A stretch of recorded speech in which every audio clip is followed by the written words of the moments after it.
Hey, welcome back, ladies and gentlemen. This is the 56th episode of the Flight Room TV. I am Keys. I am here with Remy, please, Lighthouse, and Simo. I'm going to just jump right into it, guys, and give you a soft topic. Who do you guys think is the top 5 female vocalists of all time? Top 5. No particular order, just 5 from the hip. Your top 5. And then top 5 is tough too, because there's a lot of good female vocalists, especially throughout history. Is this your question? When we talking about vocalists, we just talking about pure singing ability, not song making, not hit records. We just talking about the straight vocals. We're just talking about vocalists, just pure vocals. Okay. All right. So I'll go. Y'all ready? I'll give you the first person that came. The first person that came to mind was Whitney Houston for me. Just from the standpoint of I know I've heard her hit every single range you can possibly hit in when it comes to singing to me. I mean, her range as far as where she can go with her vocals is just very dynamic. I would say I would put Beyonce in there as well. And then Beyonce. Okay, my fault. Go ahead. Yeah, you better shut up, nigga. I feel like my fault. My bad.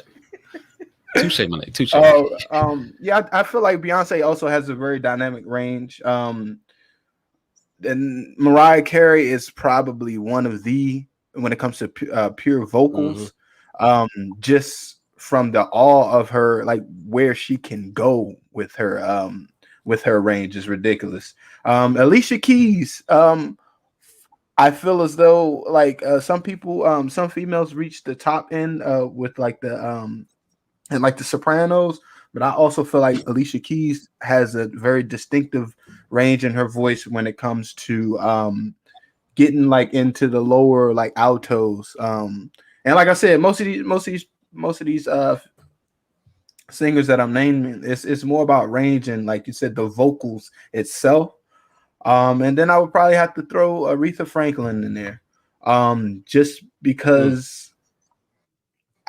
I mean, when it comes to like soul and just being able to just destroy a microphone and you hear every single note that she sings, is I had to throw her in there. So yeah, that's my top 5: Whitney Houston, Beyonce, Mariah Carey, Alicia Keys, and Aretha Franklin. Beyonce, nigga. All right, I like that list. I got a couple similar ones on mine. I had Whitney Houston as well. A lot of people consider her the greatest singer of all time, greatest vocalist. At least from what I hear, people always say Whitney number 1. I'm gonna throw Mariah in there, like you had Mariah before. I'm gonna definitely throw Mariah. I think she one of the best with that high note. You know what I'm saying? Most people can't reach that and have that same level of control when she was in her prime. Next, people know about it, but Kiki Wyatt. The girl that did them songs with Avant. You know what I'm saying? If you actually listen, if y'all go on YouTube right now, just type in Kiki Wyatt and just listen to her sing. In my opinion, she's the greatest vocalist. Like, I think she's the best singer, just period. I'm gonna go with Minnie Riperton from back in the day, the chick that made that song. If loving you was easy because you're beautiful and shit like that. She hit that little high note, and I used to listen to a lot of her songs from back in the day because I was looking for shit to sample. So I used to just listen to her shit, and her voice just pulls you in. That shit like captivates you. And then Jill Scott. Jill Scott is my fifth one. I remember I was watching what was that shit? It was the Dave Chappelle Cookout, or the the joint he had like in Philly and had like Mos Def and Talib Kweli, Jill Scott, Erykah Badu, and I remember it was like a movie. Yeah, it was a movie. It was a part when Jill Scott was singing. Yeah, exactly. The block party joint. And I remember it was one part when Jill Scott was singing, and that shit just like I was like she got to have one of the greatest voices on the planet just off that one scene in that movie and shit. So yeah, that's my five right there. Jill Scott, Kiki Wyatt, Mariah Carey, Minnie Riperton, and Whitney Houston. And I fucking love Jill Scott too. He eat her ass up. Whoa, you eating ass? Not like that. God damn. What, a piece of ass? Her ass. A slice of ass? All right. Of course, I got Whitney. Whitney probably number one. I mean, I guess it's kind of like a personal list. Tina Marie. She can blow back in the day. Yes, she can. Jasmine Sullivan. I like that raspiness, that fire she be breathing. Jennifer Hudson. She would stand. Oh my God, I forgot about her. She would stand beside Beyonce and make Beyonce look that big. But and last but not least, Amy Winehouse. R.I.P. Amy Winehouse. Okay. Very distinctive. Very I like that one. Yeah. So that's my okay. Good old Amy. I think we all almost similar. I had Aretha Franklin, Mariah Carey, of course, and definitely Whitney Houston. Fourth, I'm gonna go Nina Simone, and the last one I'm gonna shake it up a little bit. I think she's a real good singer. Adele. I think Adele's a really good singer. I'm gonna go with Adele. The last one, I'm gonna throw her in there. Yeah, I'm mad at that. You can blow. How old is Adele? I'm mad at that all right there. I don't even know. Because some of the ages, because most, what would you say, like the average age is people we just named? Probably like what, 50s? Most of them are old, yeah. If they're still around, yeah. You talking about where they at right now? Like how old they are right now? Yeah, I'm just saying. Yeah. Yeah. 50, probably like the plus. 50s. Or older, for real. Ain't really no young. Ain't Jasmine Sullivan might be the youngest person out of this entire list. And Hudson. Sullivan, I think she's about 34. That says a lot too. What does that say about the music industry? What does that say? Does that mean that there's not a lot of vocalists? Does that mean like the people who come out now aren't great singers? Like, you know what I'm saying? No. I think there's like her. The competition tough though. She can sing. Why am I blanking? Shorty that's from here. Who?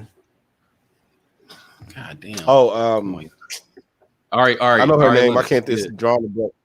Yeah, Ari Lennox. Yeah. Yeah. There's singers out. There's singers. But they ain't like that though. They ain't made the top 5. They ain't made the top 5. I mean, I know, but we also talking about the overall, just like the being a vocalist. Yeah. It's almost like that skill is like kind of everybody just trying to make tracks. Yeah, because like melodies are more popping now. So yeah. Right. Mm-hmm. Yeah, it's more about rhythm and shit than actual. Yeah, definitely more about rhythm and likes and views and shit like that. Lyrics. Mm-hmm. TikTok. Yeah. Shit that can be, that TikTok shit. Wow. Like how do you make a TikTok song? What is the blueprint to make a TikTok song? That's a good question. This guy catch on real quick. That's ridiculous. I gotta get on TikTok to catch on. You got a TikTok? I ain't got no TikTok. I gotta get on there. That's what I'm saying. I gotta get on there. I might start TikTok for this job. Yeah. Let's get a flight room TikTok. It's gonna be. We gotta do a clubhouse one time.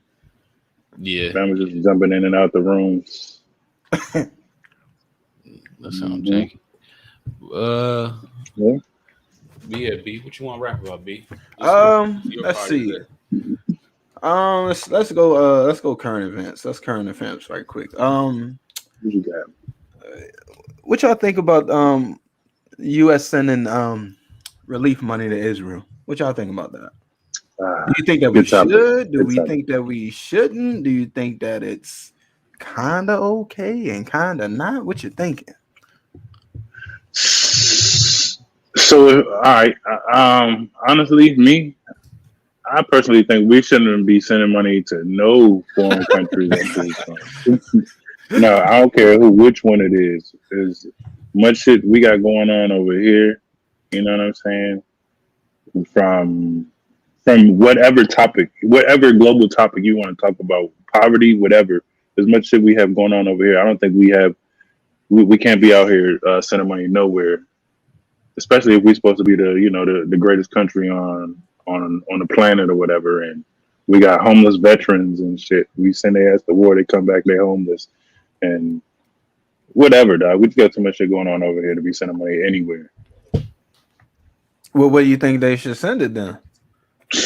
To U.S. citizens. Okay, thank you. You know what I'm saying? I was It's just like, trying to see where you was going with that. That's yeah, no, it's crazy. We can send out billions of dollars every year to multiple different countries and shit, and we got people we got little kids going to school hungry and shit. You know what I'm saying? I think I read somewhere where it said that they were sending $500 million over that motherfucker. It's crazy. But It's crazy. Look, they just sold them $735 million worth of guided weapons. Yeah. Did y'all see those videos of those The fuck? that technology they got? Israel, that shit's called like the Iron Dome. No, what's You that? didn't see those videos? It's like like missiles that was sent from Gaza, directed at Israel, will get picked off by another set of missiles, like automatically from on Israel's soil. Yeah. Some shit we got over here. Yeah, it will pick that shit like that. So you have no chance. It's called an Iron Dome. Damn. Mm-hmm. So what you just posted though, I think there's a distinction. Like if we're selling weapons, or we're selling weapons and we're giving money to these niggas. You know what I'm saying? I think both, and I think it's a reason why we choose what side. You know what I'm saying? There's definitely reasons why we choose. Man, I get it. This side. I get it. The whole diplomacy shit. I get it, but it's more than that. I mean, it's just like yeah, having allies and all that. It's more than that. Yeah, you got history. Yeah, it's history, and that's another thing. Like how did it even come? How did we even get here today? You know what I'm saying with the whole Israel shit. Who made the decision for America to step in originally? You know what I'm saying? And, I mean, don't they always gotta step in? No matter. Yeah, but I guess well, I don't say they have to step in, but like who made the decision to take away the Palestinians' houses and you know what I'm saying and make this state or whatever? This don't make no sense. It's crazy. I mean, all I'm saying is that okay, I'm not saying that helping if Israel is an ally, right? If they are an ally, and if shit pop off, like if I expect that if we go out as a group, and if shit pop off with me, I expect for y'all niggas to have my back, and that's just the way that this shit is, right? So if I call you, if they are ally, I have no issues with helping. But at the same time, though, I feel like we do. You know how you can do the most, though. You know what I'm saying? You could do a lot, so much so to the point where it's just like, okay, well, damn, what about us though? Like, because there's so much shit that I feel as though is happening in this country, like you said, Simo, as far as like homeless and things. And I'm not saying that we don't do anything, but we don't give funds towards that. But like, I mean, that's a lot. 500. You said 500 million. Yeah. Relief, and then that's recent. Talking about the like Rez just showed, 700 and something million missiles and shit like that. I just feel like it's a lot of shit happening in this country. We got COVID. They motherfuckers wanted to give us $600. Well, you know what I'm saying? Like, it's so much shit happening, and I just feel like there is that money that we're sending to other countries to help them out. Let's help out our home turf first, and then let's worry about that. But I guess it's a catch-22 too, because it's like you got to kind of keep your allies overseas happy. You know what I'm saying? Because you never know when you're gonna need them in times of war and shit like that. But that's a bit much, though. You know what I'm saying? Mm. That's just my opinion. Does anybody know like when we go to war with Iraq and all them Bamas, does anybody know, like, besides maybe a handful of countries, maybe like France or England or some shit, does anybody else send any troops? Is all this money we giving out to all these countries every year? You know what I'm saying? Is Israeli folks strapping up and going to Iraq and Afghanistan, all that shit too? Yeah, it'd be British. You know, every time. Yeah, British. Yeah, that's what I'm saying. It'd be mainly them Bamas. Like, and what makes the most money? What makes the most money? War, right? War, and it's not a coincidence that shit is popping off right now. Oh, let's send 500 million. Let's send X, Y, and Z. So this is the cycle of the world. Yeah, it's never ending. This is nothing new. This ain't nothing new. Money being exchanged. Okay, you heard wars and rumors of wars. And motherfucker don't even be at war. Here's 500 million. Like, damn. Okay, God, like we ain't even do nothing yet. Like, ain't shit pop off yet. Here's 500 million, bro. Just shut the fuck up and take it. I'm serious. Shit crazy. Yeah.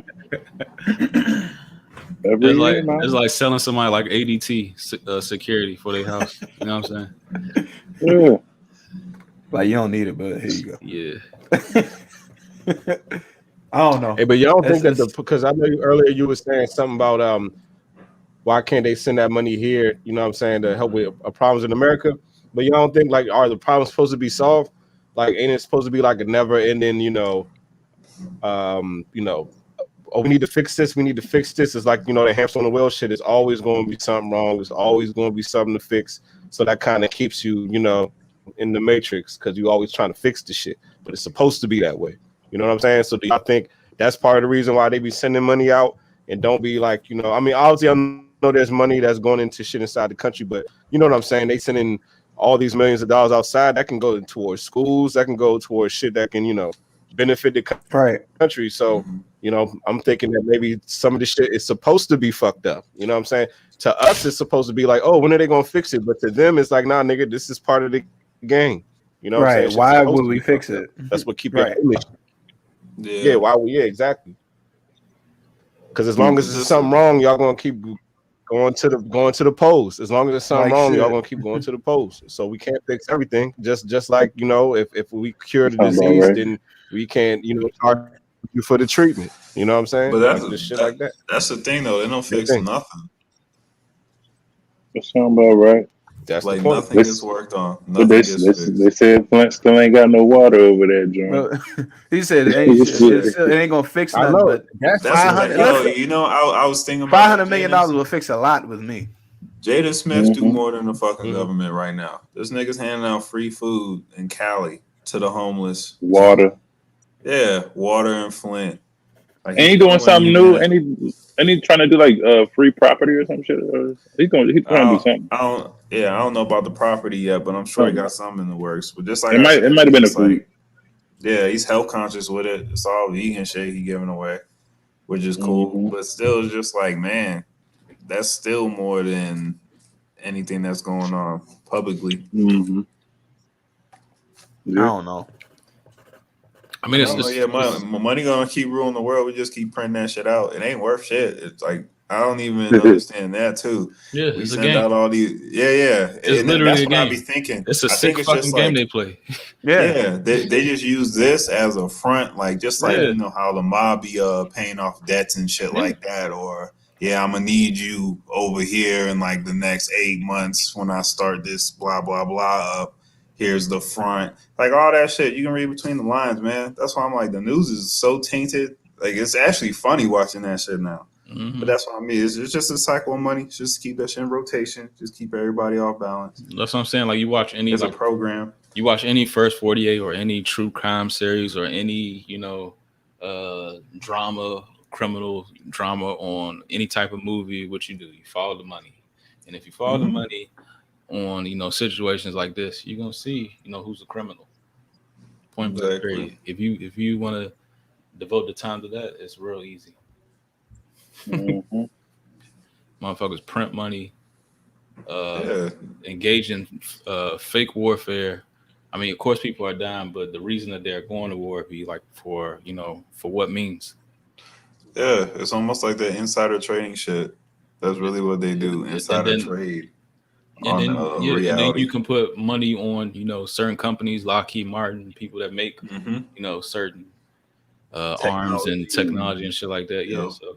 Yeah, this is just one fucked up game that a lot of people. It's all game right now. It's all, and you can even see it right now, even with your boy Elon and shit. Like just how you like control the market on shit. Like, bro, I be going crazy now, like crazy, right? But like, and that's twice. Got that like Saturday Night Live shit, and then that shit that he just pulled a few days ago. I'm like, bro, somebody gotta get him. Yeah, even right. It's funny how like you like now like ever since like COVID, like people are I guess when it comes to quote unquote like when it comes to just stocks, just people awareness have just risen a little bit more. People are more curious about what it is to do to buy and trade. And like now that you get more into it, you just see how much more fucked up it is.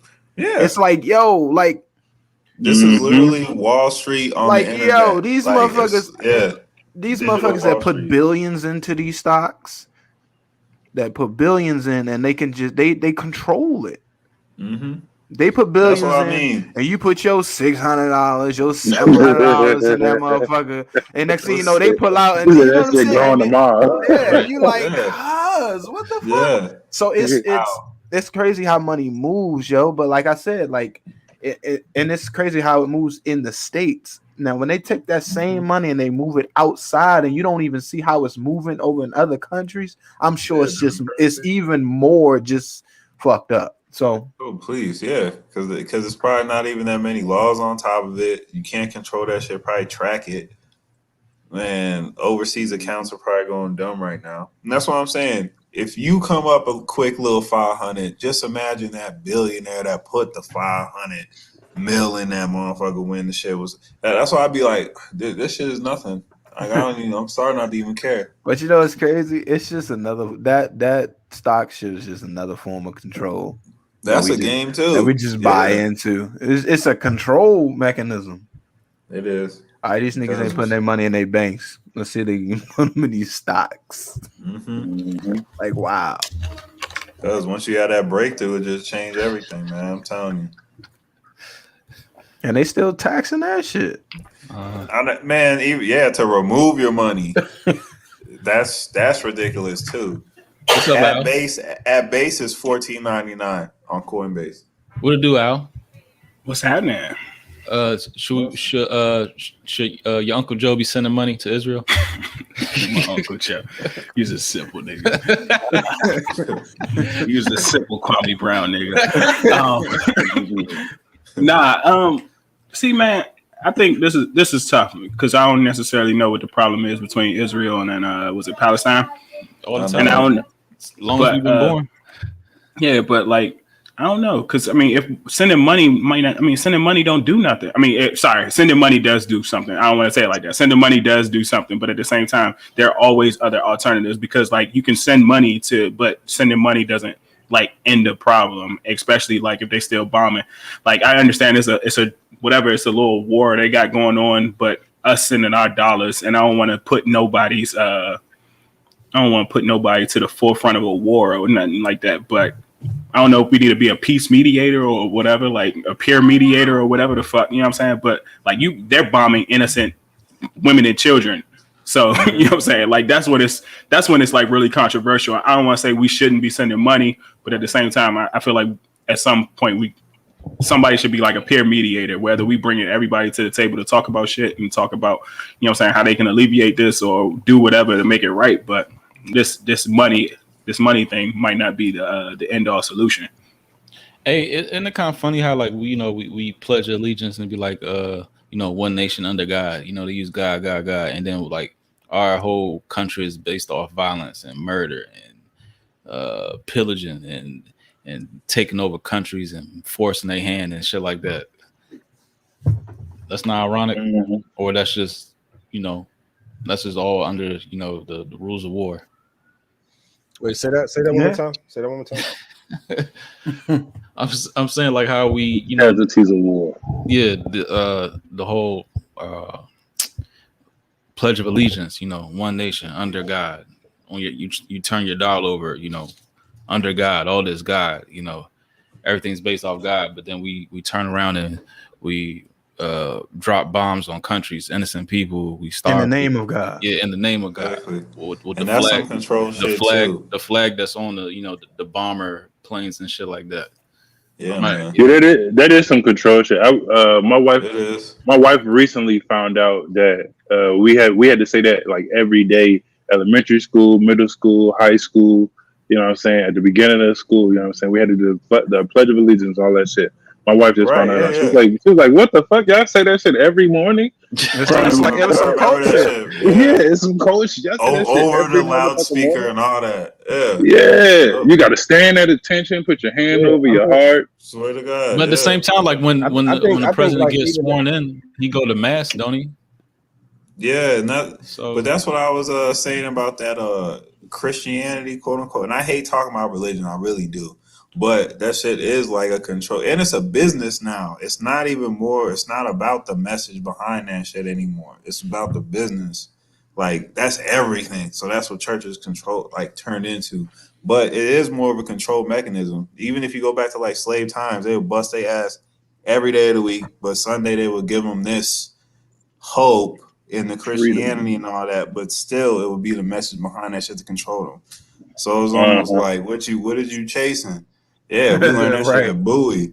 Yeah, that's what I mean. I think at the end of the day, I think almost, every person that's been fighting, these religious wars through fucking beginning of time has always been rooted in their God and who they believe in and what they believe is going to happen in the afterlife. So, I mean, the United States ain't unique to that whole idea. That's some shit. That's been one of the oldest tactics to get men to go to fucking war and die. You know what I'm saying? So, yeah. But the U.S. really don't. The U.S. don't really say that, prior, I mean, they never say that as their mission. You know what I'm saying? They never say it's like I'm taking this group out because they'll never say, they're engaged in a war because of somebody's religion or anything like that. No, we're spreading democracy. They say for your country. It's always for your country.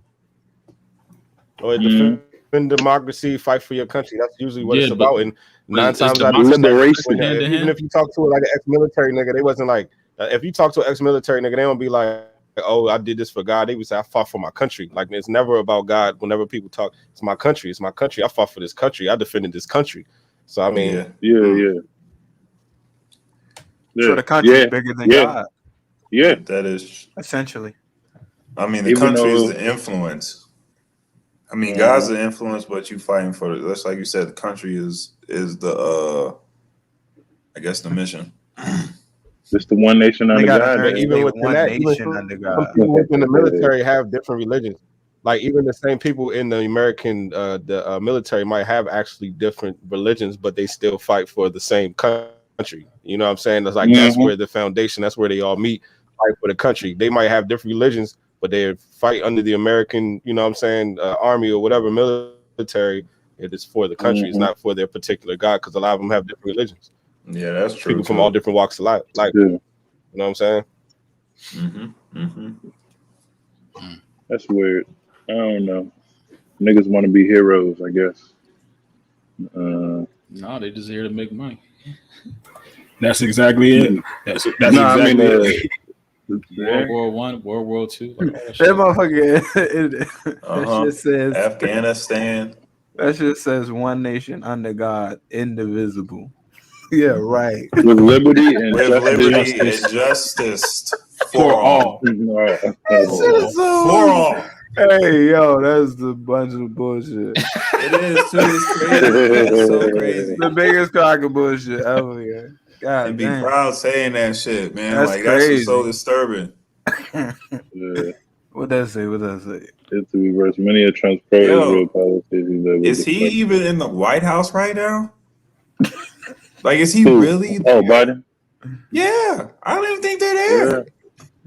Yeah. Shit. I don't know Where who these did. motherfuckers at? Trump wasn't there. Niggas just Biden had ain't the there. Like, yeah, it ain't time to do I mean, do y'all think? that? So I mean, even what is this? How many months has Biden been in office? 4 or 5 months now. I don't know the number, but do y'all Yeah, think about that 6 he months. fixed Yeah, Trump's about so. problems? Because remember, it seemed like America was about to burn to the ground when Trump was in office. So now that Biden is here, do y'all think that things are actually going on the up and up now? Because we finally got Trump out of there. So do y'all think it's that the problems have been fixed, or do y'all see a positive trajectory? Just No, ask what just a I- question. I see a positive trajectory as far as like the COVID shit anyway. Doling out the vaccines and getting people vaccinated, I suppose. You know what I'm saying? But that was supposed to Yeah, happen. wasn't it already in like position to do so? I don't know that. Theoretically, And theoretically, okay, we could say theoretically, because but there wasn't a vaccine to give out during his term. yeah, but even then, when the whole shit started, I mean, the guy wasn't even taking the shit seriously, like it was an actual, like it was an actual virus going around. He's saying, "Oh, it's just flu symptoms. You'll be okay. It's a hoax. This pandemic is a hoax or whatever." You know what I'm saying? And here we are now. I don't know how many hundreds of thousands of motherfuckers done died from this shit. You know what I'm saying? But he gave But- money to he gave money to all these people that's making the vaccines. He even invested his own money into the shit to make money. So I'm not really Exactly. believing, So I'm not really believing he wasn't taking it serious if he made money off the shit. To answer your question, like I think it's don't know about that. business as usual. This is nothing. I mean, new president comes in. Yeah. New rumors of wars. Same shit. I mean, it's the same thing. What about this whole gas? Where's the Biden outrage over the gas crisis? Because I know if that was Trump, niggas would be slandering this nigga all day. And I'm not trying to be the Trump advocate. I just want to see the smoke evenly distributed. That's all I'm saying. I just want to That's what I was gonna say. Niggas was so fed up. Yeah, niggas was so fed up with Trump. But they was nigga, a lot ready of for him shit to didn't get make out of sense. there, man. It was the stress. No, but I'm saying as far as the gas prices, the president doesn't control the gas prices. You know what I'm saying? Don't have nothing to do with that shit. The president Allegedly, it was But Trump would have.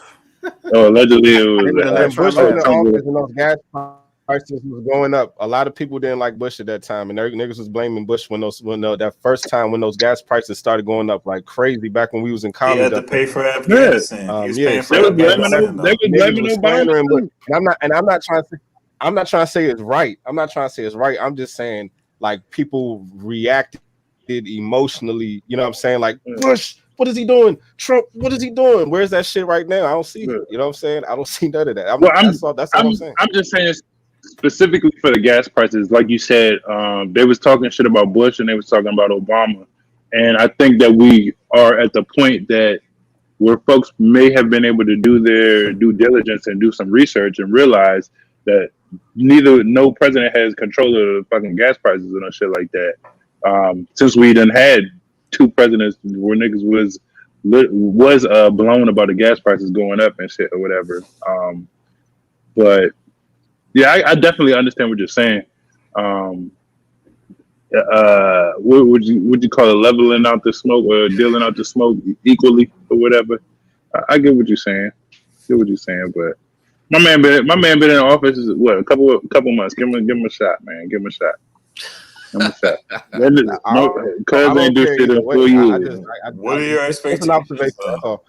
What's your expectations? I'm just saying. Expectations? I definitely. Yeah. I want to see some infrastructure out this motherfucker.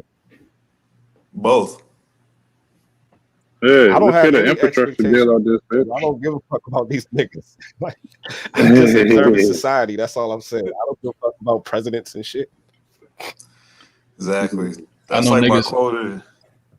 That's my quote of the year. I'm just making an observation. Niggas still getting shot by police. We thought that was gonna go away. all day. Who I did?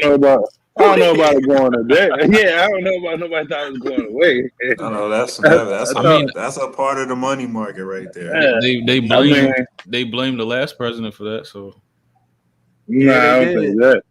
I don't think that. Definitely did though.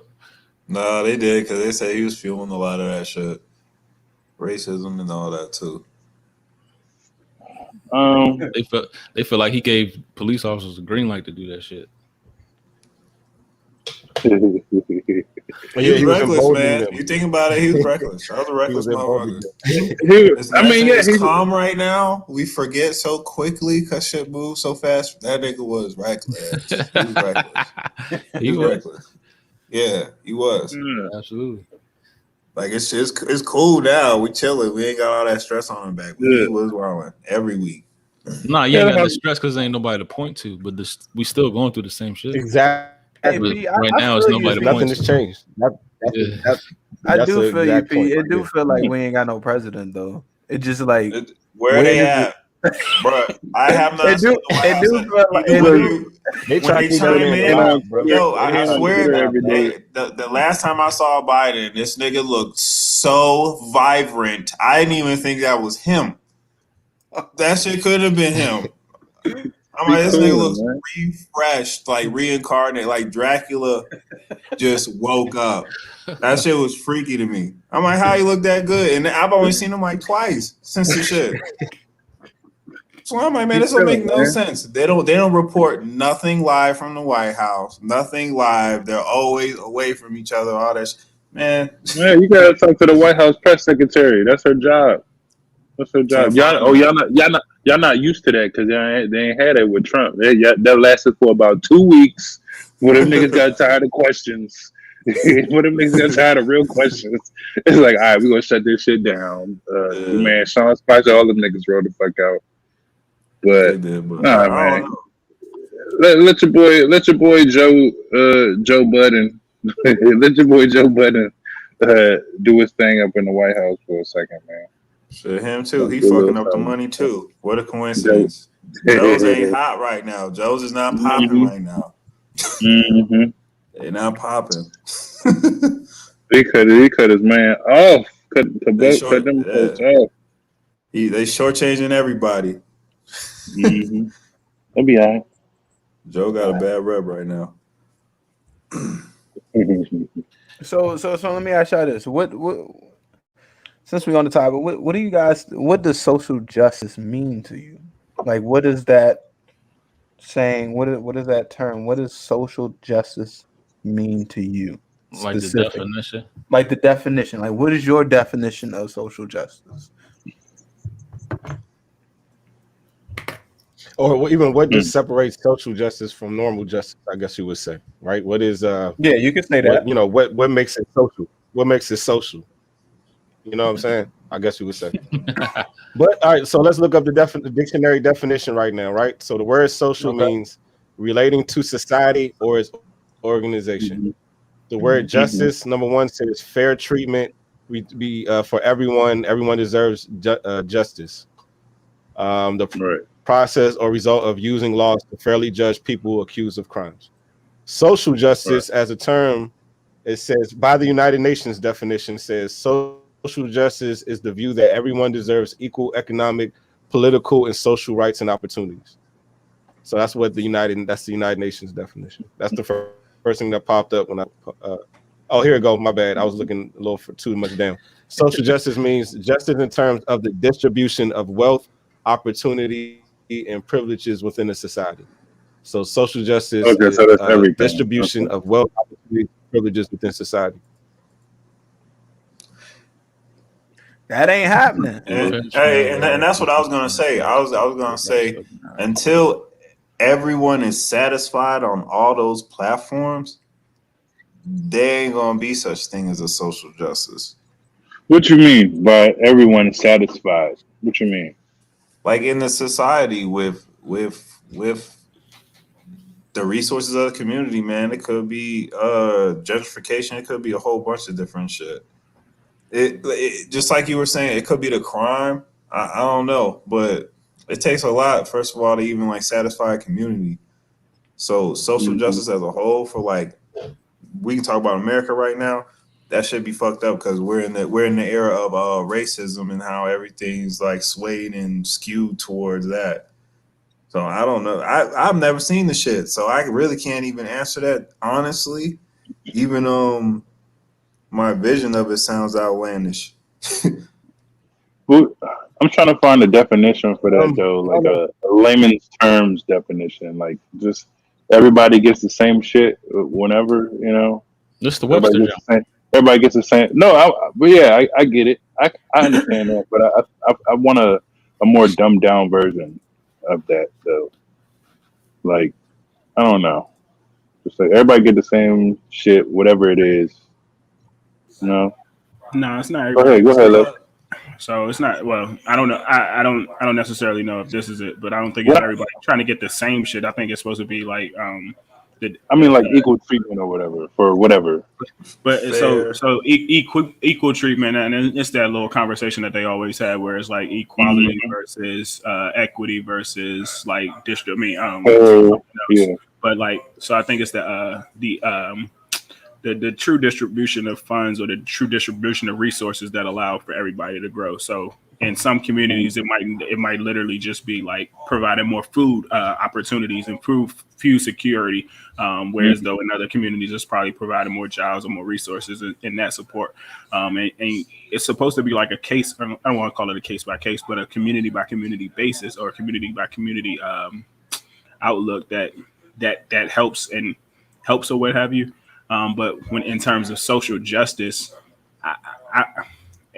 I don't know what social justice is because the same reason I don't know what a socialist is, and I don't know. I honestly, that's why I'm trying to get a definition. Yeah, like some of these political definitions, I truly, me personally, I never understood like the liberal or like the all that other stuff because like, yes, I agree with you on this point, but that doesn't make me a liberal. Or yes, I agree with you on that point. That shouldn't make me a socialist because I agree with you on that point. Like we all, you're a human being. You're supposed to be entitled to different opinions and varying opinions. You shouldn't just be focused on one side of the spectrum just because this is what the Republicans say, or this is what the Democrats say, or this is what the up and coming party or independence is. So I always struggle with this social justice, socialist, and all those political terms just because I never got them. So I apologize. No, I'm with you. I'm with you 100%. I mean, if we go off the social justice thing, I mean, I think like it just seems kind of weird because it's almost like this goal that you're trying to seek that ain't never meant to be solved. You know what I'm saying? So it's like, oh, social justice is about, we're trying to make sure that there's an equal distribution of wealth and opportunities and privileges within the society. But if you live in a society where there's people that's, like part of the system is you have to have poor people, then you're going to always have this battle of people trying to solve this problem of poverty that's supposed to fucking be there. So it's like, it's almost like a what's the word I'm trying to say? It's like a false reality. You know what I'm saying? It's like capitalism. Like, oh, in the name of social justice, oh, look at the poverty. This is wrong. It's like, no, nigga, and in order to have capitalism, you got to have poor people. You can't have capitalism without poor. So it's like this just never ending battle. And it gets people, like the conversation we was having earlier, it gets people in this little, this circular fucking, never ending conversation, back and forth battle that creates, honestly, that just creates more division within the people. Because then, like, it'll be a situation where it'll be, we can talk about anybody. I mean, maybe not George. I don't know. Let's just say George Floyd, just as an example. That's a social justice issue. Now you got people on different sides of the perspective of what happened. But at the end of the day, it's going to be another police shooting. Whether you decided, you know what I'm saying, right, who was right and who was wrong. Either way, it's not going to actually solve the problem. You know what I'm saying? So all that's doing is creating more division and more fractures. You know what I'm saying? But that's what I really think that shit is. I think that shit is like a play on fucking words, to be honest with you, to get people caught up in sensationalism. Yeah. Like that's what I really think that shit means. You know what I'm saying? It's like that never-ending debate shit. It's that debate shit. That makes sense. Yeah, you definitely touched on that earlier. Yeah, that definitely makes sense. Because Why we Yeah, I gonna mean, give y'all 'cause money here? think Why about we that gonna shit, give y'all though. money here when we can send it to Israel? Exactly. That's what I'm saying. You send the money to Israel, but then you got people in America, you know what I'm saying, talking about we have to fight for the poor. It's like, nigga, that money could have easily went to Flint. You know what I'm saying? But it Right. didn't. And you got niggas talking about a Like social last justice year sometime, issue in Flint. Is that And not it's an even all the overlay. money? Then the same niggas 5 who years sending ago. the same niggas Yeah. that sending that send the money to Flint is also the same niggas that's talking about all the fucking water crisis in Flint. You know what I'm saying? I mean, the same niggas sending money to Israel is the same niggas complaining about the fucking. I'm not the people, but you know the people who push the message out. Mhm. Yeah, Like, they're the same ones as fucking. You know, it's on the same end. So it's like it don't make no fucking sense. But people get caught up in the sensationalism and the back and forth and who's right and who's wrong and all that shit. But at the end of the day, it's just a fucking game. You know what I'm saying? It's like a political front, something that people use to push agendas. Like, simple as that. Just money moving, You know? money moving. That's why you can't get too emotional about it. Nah. Exactly. Because the root of all of it, the money.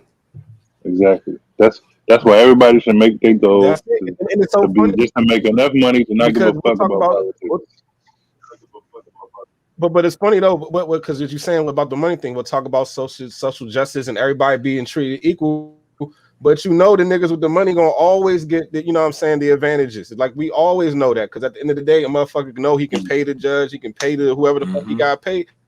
So it's like, we talk about equality and social justice, but we always know the niggas with the money gonna always get over. So it's like that's like a false kind of fight that ain't real. You know what I'm saying? Right. And I'm saying, think about that shit. Them same niggas that's fighting for social justice and all that shit, if they had bread and they got caught up in the jam, them niggas is gonna pay that bread. They're not gonna serve their fucking term and be like, oh well, I had a DUI, I deserve it. Like, let me go to jail. No, that nigga pay you the fuck off. Yes, I mean, like that shit is fake. It's not real. It's not real, because money is what drives everybody at the end of the fucking day. That's what be driving niggas. So if money ain't, if righteousness and being a good person was the drive, that's one thing, but it's not. Money is what's pushing niggas. So it's like, that shit is a lie. Shit is a fucking lie. Yeah. It was crazy. I was watching the Tiger Woods documentary on HBO, and I was just I was looking at it like, all right, so just speaking of social justice and injustice, they play the Masters on a plantation. It is called the Masters in Georgia. In Georgia, it's in Georgia, in Augusta, Georgia, and they call it the Masters. Well, that makes sense, though. But how long golf been around here? Huh? No, I feel what y'all saying, but how long golf has been around? It had to have been like 200-300 years. All right, but what I'm saying it had is, to be. But so what that's why I'm saying it makes sense. But I get it. All right, but okay, it makes sense. Yeah. But guess what doesn't make sense? The everything else around that has to change. Like, oh, the Redskins got to change their name. All of these things that got to change. But yet at the same time, they still playing. They teeing up at the Masses. They teeing off on the Masters. I know what you're saying. You know what I'm just saying though. It was just very the irony in that. It's like, god damn, that shit was wild. I was thinking about that shit too, man. That's a rich ass heritage sport too. You know, you gotta be like some of the motherfucking shit. You gotta be in the country club to get on the golf course and all that. Right. Like, that shit is like really. At least 99. Everybody can't get in the That's like really. It's for the rich. It's for the rich. And them shits is like very exclusive. And like you said, the money. It's the money. Yeah, that money and also the notoriety to get into them joints. I bet they got some wild stories too. I bet they do. Oh yeah, you know. Y'all ain't trying to go on no golfing trip though. Y'all niggas ain't trying to go on no golfing trip though. Shoot, I need lessons first. I need lessons first. We be out. We will be out. I have y'all niggas out there on that golf course all night. I mean, but that's all we'll do. Hey, I gotta stick with Top Golf first. I gotta start there because I was terrible. You gotta go out there. We be on that course. Shit. Hey, we be on that course all week, dog. Trying to finish one game. One motherfucking hole, dog. Hey, B, so, what's up? Go Al. No, I was just gonna say real quick. Did you know, like, at least when I went to DR and we saw multiple golf courses and shit out there, but like on the opposite side of the street, that's where it was the slums at. And I know it's like that. I don't want to say all the golf courses in the United States, but it's something like that too here, where on one side of the street, the golf course is the lovely, and then on the other side of the street, it's a joint in Alexandria, dog. Well, they need workers. They need workers, huh? Worker bees. They need worker bees. Nah, I was just talking about the I mean, this is the capitalist / socialist stuff that Marcus was talking about. Like on one side of the spectrum, it's a super exclusive club that you have to have a membership to. You have to know somebody or be a family member of somebody. And then on the opposite side of the street is not everybody in the slums. Yeah, but yeah, you know what I'm saying? You got niggas. So you can only make it there if we work there. It's like that in DC in certain spots. Yeah, it's fucking crazy. Facts. My bad, Randall. Oh, no, I was gonna say how B was talking about the Masters and diversity and all type shit like that. Like, how do y'all feel about like the NFL? That's like an old game. You know what I'm saying? Old game, predominantly. So is baseball. White coaching staffs and executives and GMs and stuff like that. But yeah, you see the changing. How y'all feel about their push for the diversity? You seen even in our wild card game, we had a black female running backs coaching against Tampa's. I guess she was like a lineman coach. Yeah, lineman coach. Yeah. So what do y'all think about the diversity in the NFL? That's a nice little graphic. I did that right there. Go ahead. Starting off with Shorty, Miss Kelly Klein. She's now the highest ranking female in NFL. She came over from the Vikings too. So like it's not like they just promoted from nowhere. She came from the Vikings first. Cool, that's fine. The coaching though, I don't know, man. Because first off, women can't even play football right now. What you mean? I mean, they play their little lingerie league, but nobody takes that shit. Whoa, you never seen a DC Divas game? Dog, they play in high school and all that now. Yeah, you never seen a DC Divas play? You never seen a DC Divas? Look, I've seen a handful. No, I haven't seen DC Divas game. I've seen striking.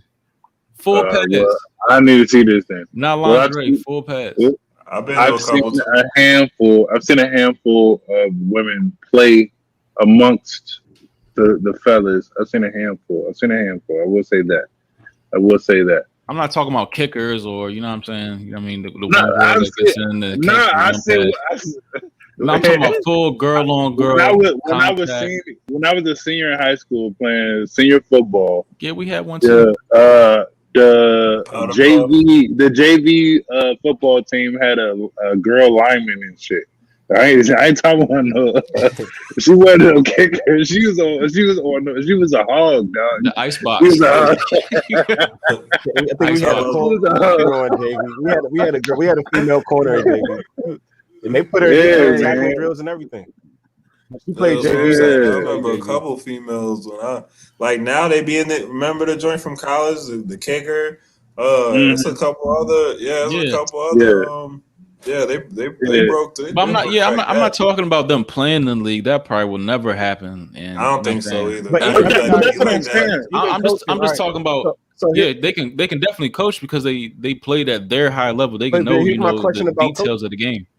Yeah, I agree with that. But here's the question about coaching, though, right? So how it's a bunch of niggas that never played the coach. No, what I'm saying though is like, for where though? Because I've never seen a football coach that's never played football in my life. I've never seen that. That's what I'm saying. What you mean? That was my point. There's plenty. That never played football. Yes, they never played. I'm not saying at the highest levels. I'm talking about just never played a down of football. They never played a down of football. Were they successful? You think Andy Reid played football? Either way. Yeah, he did. He did. I mean, when in his younger days. He could have been an O-line. Right up the college. I played little.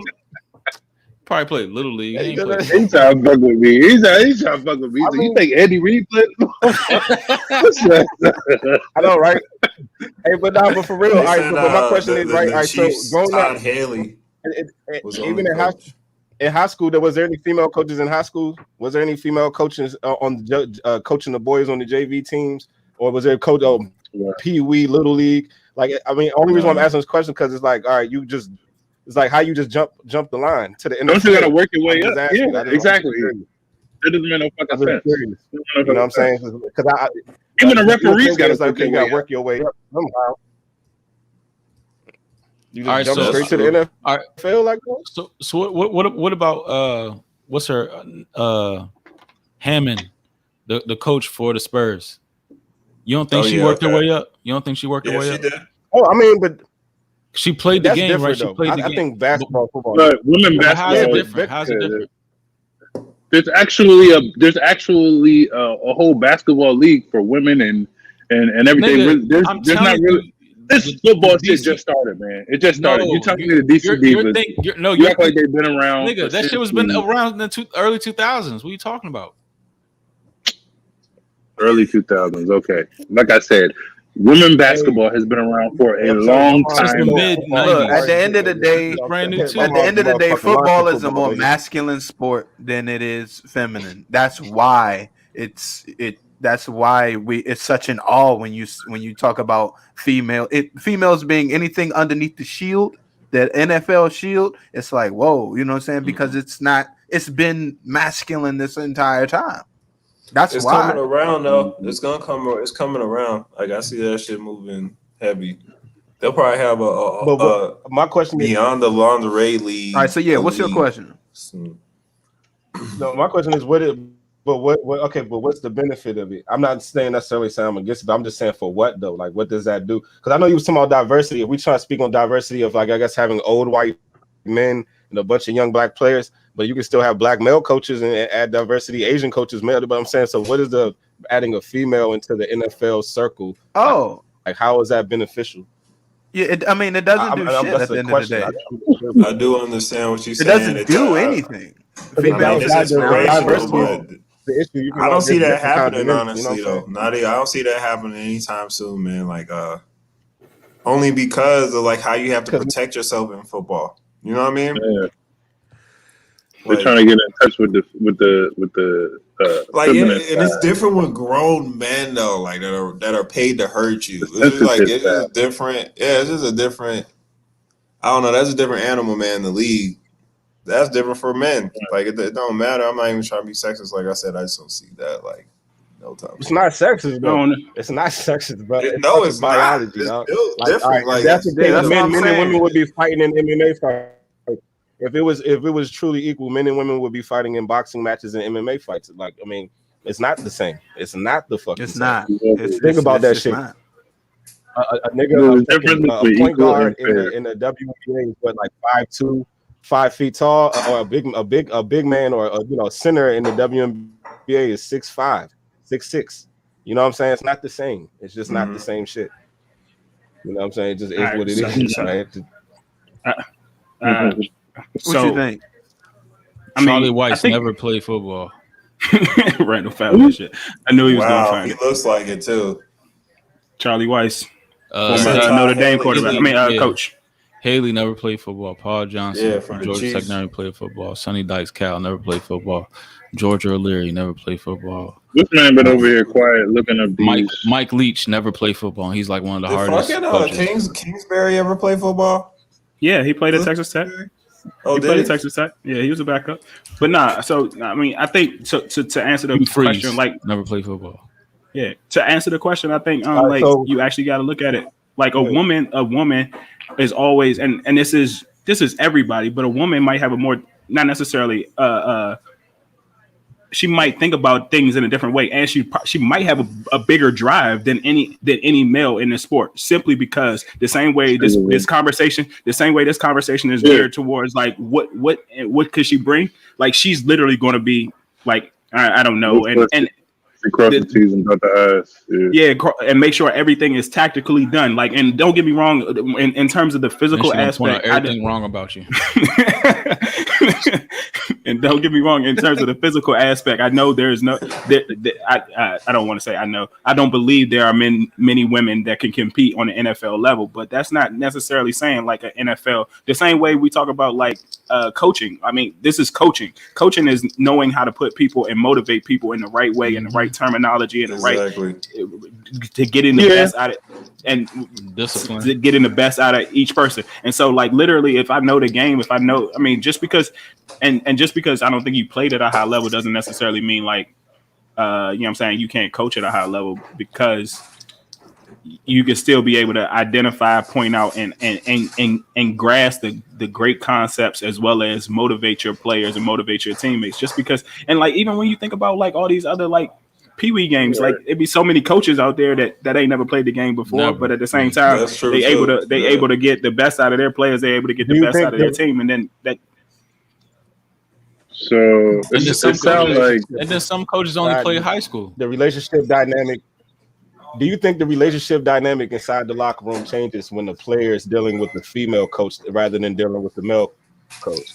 Like their approach and how they talk and how they communicate and how they get there. Do you think that changes in the locker room, especially in the football locker room? Do you think that dynamic changes? Like, because you know how like in society, it's like you got to treat a woman like this, you got to treat a woman like that. So as a player, let's say I'm frustrated and I just want to get my shit off to the coach, but it's a woman. So I got to be like, oh shit, it's a woman. You see what I'm saying? Does that change the dynamic in the locker room? I don't think so. I don't think our coach. What I'm making is why if I can have a coach, if I can have a male coach in the locker room where I can just get my point across, no fucking, am I offending them? Am I hurting them? I can just get my fucking point across. But that's why I gotta go through this extra shit. I don't think you should feel like that. Marcus, though, you gotta be dressed. You gotta get dressed too before the coach get in there. But Marcus, all right, say Shorty been there for 5 years and you're a rookie coming into the league. She know all the ins and outs. You know what I mean? Yeah, she got an understanding of it. You got to put this much work in. You got what I'm saying? You got to, take care of your body on your off days. You got, you can't party on here. You can't, you eat this food on your off day. You know what I'm saying? She can tell you the ins and outs because she's been there. Just off experience. You want a guy, dog. Just off experience. I'm not talking about and I feel like communication and just dealing. Because you don't got. Okay. As men, do you communicate when you communicate to women and you communicate to men? Is it a different approach when you communicate to either men or women? Just in depends what type as an everyday man, when you approach a woman, is it different? Yes, it's gonna be different, especially with personality stuff too. Like, you don't got no stud friends. You don't got no stud friends. You could talk to them like we talk. Yeah. It's nothing. That's the best part. That's the best. And also, don't forget to the fact that, like, even if you're just talking about like getting your shit off with like being pissed off or being frustrated with the coach, like, or a situation or what have you, might not be a coach. There are fucking 15 coaches on at least like 15 different assistant coaches, and like, so if I'm a you know what I'm saying, if I'm a wide receiver, or I mean, if she's a D line, I don't even know what. If the coach is a linebacker's coach, you know what I'm saying? I still have my D coordinator. I still have other outside linebacker coaches and different things of that nature where I can get my shit off. I don't think that matters too much. Whereas for real, people are worried about their I think they just there for real. As of right now, I just think like these like position coaches, they just get you. They just there to get you through said drills for real. Yeah. They're not devising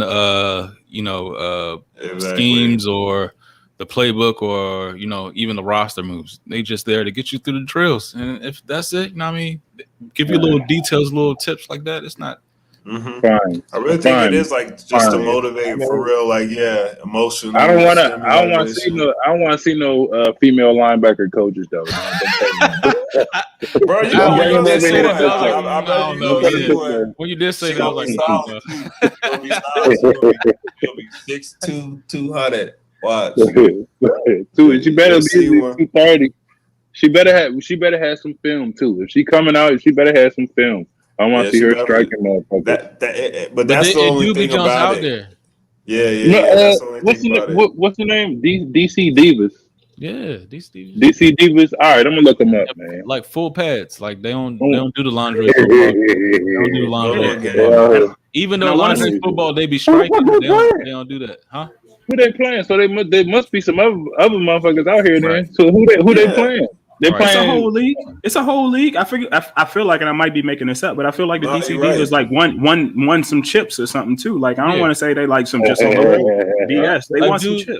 I used to work with his sisters. Where can you get their merch? Where can you get their merch at the game? Probably at the game. I know. Send the merch. Send merch. They be playing Where they play at? They be playing at like Duval and shit. Oh, they play Why do you laugh like that, though? Damn. I just went to over here advocating. They're gonna say they play for Duval, dog. How you gonna say that? I just went to their.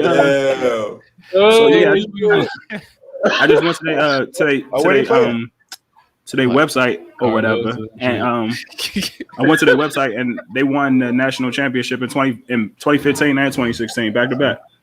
Oh wow, okay. See, they're gonna be dying over this show. And they burgundy and gold, right? They burgundy and gold too, right? Yeah, they burgundy and gold. I think we should support them more and talk about them more because they don't get no publicity at all. Shut up, Corey. Like we want to support the women, let's support them for real. Shit. Yeah, we got a whole DC Divas team winning championships and nobody talk about it. Right. Like what the fuck is this? Matter of fact, I do feel you on that though. Me and Brian, we had a coworker. His sister used to play corner for them. Hey, remember Sama's sister used to play corner for them? DC Divas. Oh, Samba? Yeah. For the DC Divas, yeah. Yep. Used to show us highlights all the time. She strapped. I believe that though. Why I remember that name? Have you ever met him before? Because he was a wild boy. Yeah, came out a couple times. He used to come around. Wild boy. Yeah, he came around, right? I just remember the name, but I just can't put a picture to my head.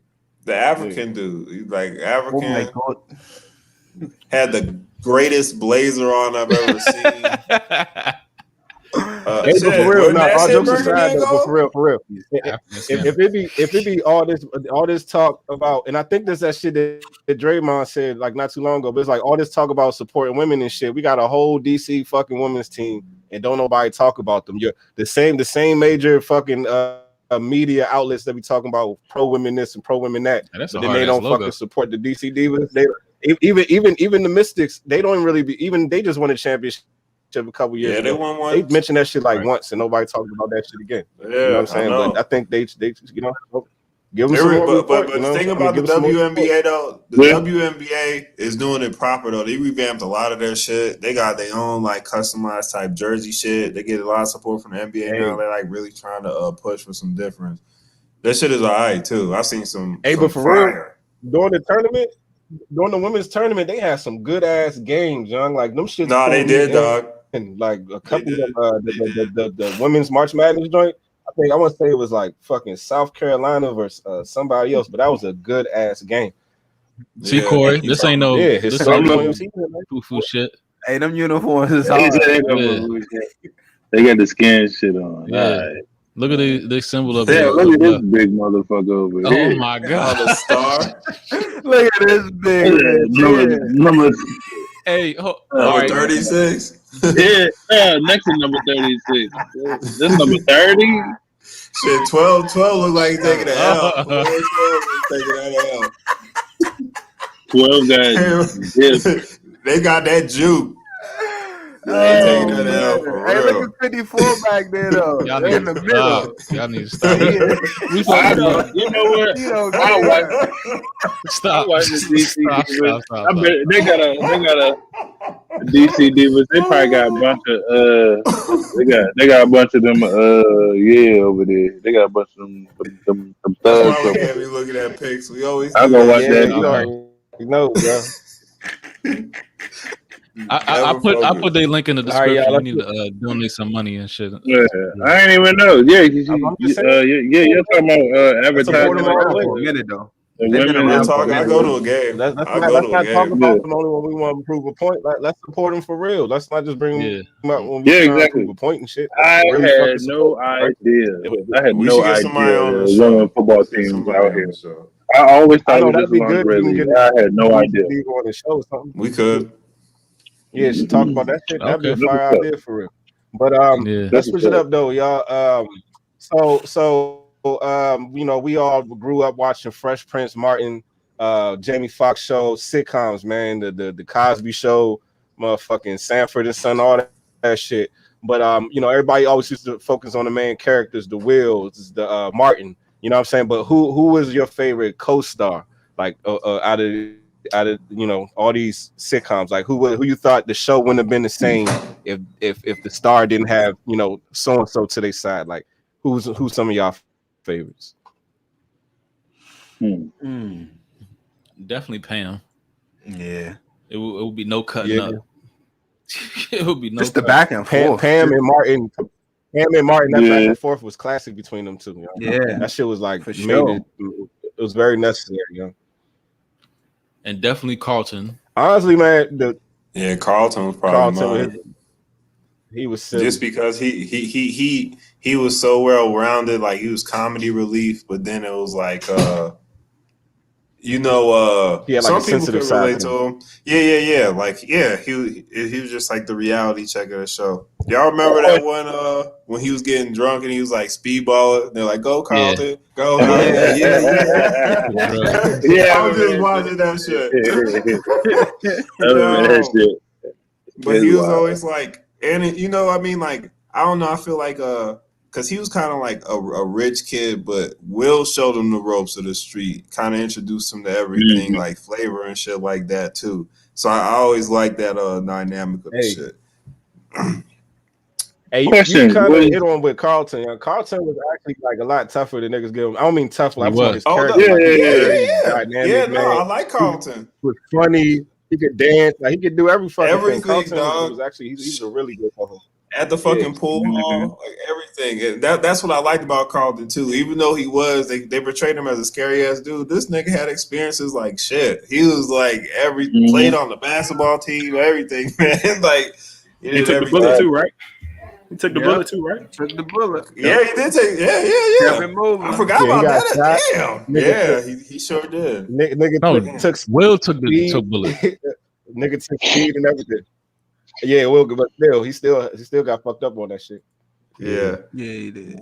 But was my favorite co-host Braxton. You said who? Oh, he said Braxton from Jamie Foxx.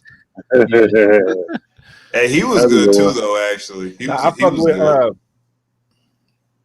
What you say, Al? What you got? You was about to say something? Nah, I wasn't saying that. I was doing the Braxton skirt jump. Oh, okay. I got you. I'm gonna go with what's his name from Blackish, Deion Cole's character. What's his fucking name, man? And I don't remember his name on the show, but Deion Cole's character on Blackish, that nigga is hilarious. To me, he makes this show like he funny as hell because he's just so clueless, silly, and he be having like these little simple ass one-liners. But I think he's funny as shit. Like that his character. Like I honestly watched this show for his character to me. Yeah, that show's come a long way too. That's a good show. That show's gonna keep like long standing type shit. That show ends next year. Wow. Okay. Damn. Real.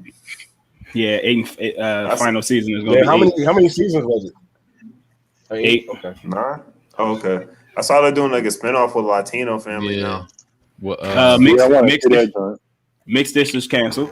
I mean, sorry, I don't want to say canceled. Mixed Ish is not being renewed after the next season 2. And what was that, like 2 seasons? Yeah. That was a Netflix, right? Nah. That was no. It was on ABC Black AF. Netflix is Black AF. But Mixed Ish is ABC, and then Grownish is, I forgot what channel Grownish is, but Grownish is kind of cool too. Yeah, I was trying to ask her, was JJ the star of the show, or was JJ the co-star of Good Times? Because everybody had their own, you know what I'm saying? I don't know. You say he was a good point. Was JJ the center? Was he the actual? Was it meant to be him as a star? I don't think so. I think he was more like the comic relief, and he just got real popular. But I don't know who was supposed to be the main character of the show, though. Yeah. All right. Was it the dad? It's probably the mama. It's probably the I mom. think it's the Exactly. mom too. That's Yeah, what I was I'm thinking. going with you on that. I That's what think I it's was the thinking. mom. Yeah. So I would put him Yeah, I as think a it was mom. co-star, man. A good co-star. One of the best Oh, co-stars. the Because when the dad Jeffersons. died, the show still went on. Flo. Yeah. Yeah. The Jeffersons too. Florence. Flo. Yeah. I was gonna say I definitely had Pam. I was gonna say Pam, but I used to bang with the Wayans brothers hard, and like I think Marlon was like considered the co-star because Really? No, I it's would have said Pops. Yeah, I would say Pops. you say Pops. Yeah, Pops co-star. Pops Okay, was okay. hilarious on that JT. shit. Yeah, he was Israel. Yeah, it was Keenan's show. He was I mean, too fucking funny, yo. Yo, rest in peace, man. John Witherspoon was like the perfect comic relief in everything he was in. Oh, Even in everything. fucking Oh, yeah. Goodbye. rest in Even peace, on Paul Goodbye, Mooney. man. He just passed. Rest in Oh yeah, peace, Paul Mooney. Yeah. Paul Mooney too, dog. Oh my god, that's so crazy. I was just talking about him. One That of is the like the funniest smuggest, funniest. Yeah, the driest funny nigga ever.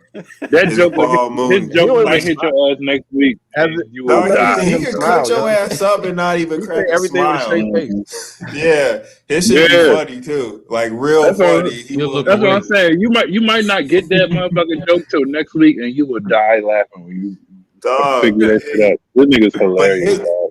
But what's crazy is his racist shits are current right now. The racist joints that you remember, you used to talk about like the Miss America Mhm. pageant shit. There she is, Miss America. He's like, that's what they used to say about Vanessa Williams. Oh, there she is. Mhm. Not because she was beautiful, because she a nigga. There she is. Like he be going in, dog. Like but it's just so real. I used to love him. I wish I could have seen a show in person, man. I didn't even know he was 79. I thought he was older than that. I felt like he'd been old since forever. Nah, I didn't think he was that old. But What I know about he like was some? What about like some serious sitcoms or shows? Like who? serious joints? Yeah, like dramas or some shit like that. Give an example. Oh shit. Yeah. What's your man? Ozark Jesse. was the little- what's the girl's Jesse name on from Breaking Ozark? Bad. The little chick. Ruth. Yeah, she won Emmy. Ruth from Look, Ozark. she She was murdered that shit. Like won she an Emmy made that. off She that. murdered that shit, Yeah. man. Ruth was the piece of that joint. She was very believable too. She was believable. And that was her first show. Was it? Oh, okay. Yeah, because Oh, she got. wow. I think she got a couple movies out now too. Yeah, Jesse from Breaking Bad. I Shit. say Leon from Snowfall. Lee. Okay. Yeah, that's a good one. I'm gonna throw in. I don't know his name, but from Queen of the South, the bodyguard. He always called everybody Cabron or something like that. Cabrone. Cabrón. What's his name? Teresita. Right. You fucking Yeah. up, Al. Whatever shows. Yeah, Al. George Costanza from Seinfeld. It would be no. I thought a lot of people would say him. Or Kramer. Shit. Yeah. Or, The 90s got a lot too. I was thinking fucking Mulder. and Yeah. Yeah. Which one Which one? I mean Scully. Scully, man. That's what I'm saying. Yeah. Yeah. And then Those are even my with, like shit. That's my shit. I was thinking of like Keenan and Kel, but who's the lead on that shit? Well, it was on all that, so I don't know. But wasn't Yeah, I think they did do it. they both They host the show though? Al, you talking about Pote? Yeah. What was the teacher's name in Boy Meets World? What was his Mr. name? Feeney. Mr. Yeah. Feeney. Good old Mr. Yeah, that's a good Feeney. one. Yeah, he had the point roll though. He was like the wise man. Life and lessons. shit. Yeah. Yeah, he was. Yeah, Boy Meets World. That's the one with Corey and He had the Topanga. point roll on that show. Yeah. Yep. One of the best shows ever. Corey and Hey, Topanga. Topanga just had a baby too. This jump. This Sorry guys. This sorry. jump rather She than had a baby. yeah. Michael Imperioli's character in Sopranos. Yeah, of course. Yeah. I was after you actually said that I was gonna say not to be, mixed up with I can't even say his name now. Gandolfini. Yeah, James Gandolfini. Yeah. I can't wait for that new Mr. film to come Feeney. out. Yeah, the prequel. Oh my god. Yeah.